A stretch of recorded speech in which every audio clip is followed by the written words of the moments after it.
দুখ পাইছোঁ। আমি মাননীয় মুখ্যমন্ত্ৰী মাননীয় আমাৰ CEM প্ৰমোদ বড়ো ডাঙৰীয়াক আমি পুনৰ বিবেচনা কৰিবলৈ আহ্বান কৰিছোঁ। মুখ্যমন্ত্ৰী হেমন্ত বিশ্ব শৰ্মা ডাঙৰীয়াদেৱে এষাৰ কথা কৈছে যে আমি অকলেই BTCত খেলিম। এইটো ভাল কথা, আমি BTCত জয়ী হ'ম।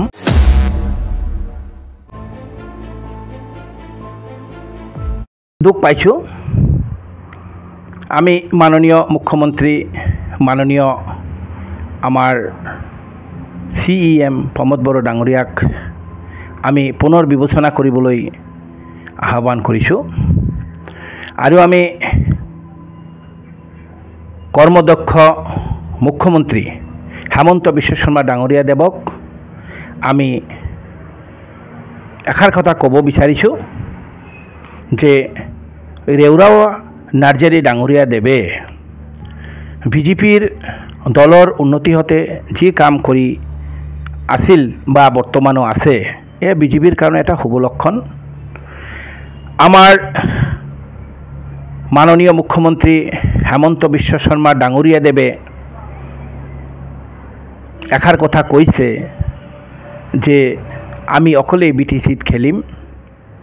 এইটো ভাল কথা, আমি BTCত জয়ী হ'ম। আৰু BJP বাদে BTCৰ কোনো দলই চৰকাৰ কৰিব নোৱাৰে, এইটো স্পষ্ট। BJP অবিহনে আমাৰ BTCত কোনো চৰকাৰ বনাব নোৱাৰে।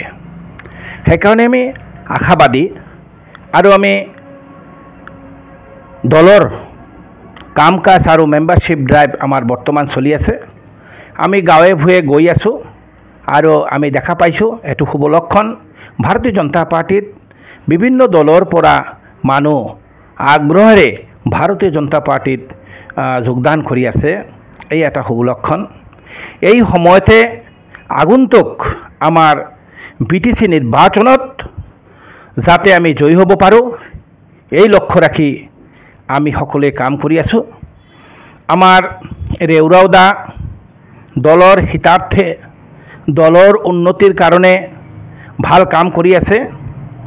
আৰু মই যিখিনি উপলব্ধি কৰিব পাৰিছোঁ EM হৈও ৰাইজৰ মাজত আৰু ৰাইজৰ হৈ কাম কৰিছে। সেইকাৰণে আমি মাননীয় মুখ্যমন্ত্ৰী তথা আমাৰ CEM প্ৰমোদ বড়ো ডাঙৰীয়াদেৱকো এই বিষয়ে আমি পুনৰ বিবেচনা কৰিবলৈ আমি আহ্বান কৰিছোঁ। দলৰ উন্নতি আৰু দলৰ স্বাৰ্থত আমি সকলোৱে কাম কৰোঁ আৰু ব্যক্তি স্বাৰ্থত নহয়। আমি যদি ৰেওৰাওদাৰ কিবা আমি পালোহেঁতেন, তেনেহ'লে আজি আপোনালোকে যে আমাৰ লগত প্ৰতিক্ৰিয়া জানিবলৈ বিচাৰিছে, সেইকাৰণে আমি আজি এই কথাষাৰ ক'বলৈ বাধ্য হ'লোঁ। তেওঁ দলৰ হিতাৰ্থে কাম কৰিছে আৰু কাম কৰি যাব। আমিও তেওঁক সকলোৱে সহায় সহযোগিতা আগবঢ়াইছোঁ। তেওঁৰ নেতৃত্বত জুমদুৱাৰ কচুগাঁও দলে ফলে বহুত বড় মানুহে দলত যোগদান কৰিছে, এই আমি নিজ চকুৰে দেখিছোঁ। বৰ্তমানো দলৰ হৈ তেওঁ কাম কৰি আছে। সেইকাৰণে এটা সক্ৰিয় নেতাক আৰু সক্ৰিয়ভাৱে ভাৰতীয় জনতা পাৰ্টিত তেওঁ কাম কৰি আছে। সেইকাৰণে তেওঁৰ সদস্যপদ কটাটো আমি দুখ প্ৰকাশ কৰিছোঁ।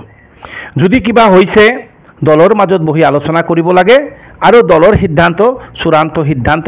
আমি দলৰ সিদ্ধান্ত সদায় আমি চিৰধাৰ্য আমি মানি আহিছোঁ, আগন্তুকতো মানি যাম।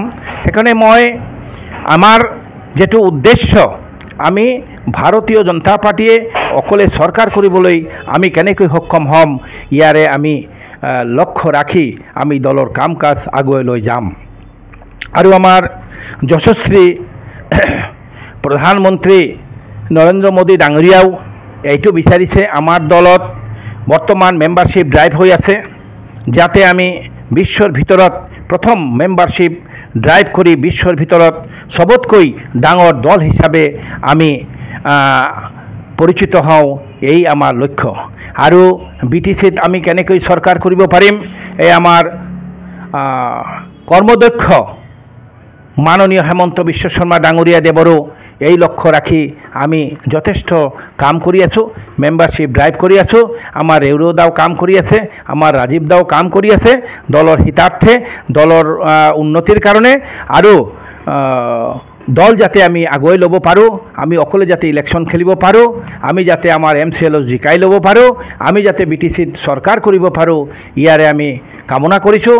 এনেকৈ আমি আগুৱাই যাম, যিভাৱে আমি দলক আগুৱাই ল'ব পাৰিম এই লক্ষ্য ৰাখি আমি কাম কৰি যাম। মই পুনৰ এবাৰ আবেদন কৰিব বিচাৰিছোঁ মাননীয় মুখ্যমন্ত্ৰী দেৱক, যে ৰেউৰাও নাৰ্জাৰী দেৱক যি EM পদৰ পৰা ড্ৰপ কৰিছে, এই পুনৰ বিবেচনা কৰিব লাগে, ইয়াৰে আমি আহ্বান কৰিছোঁ।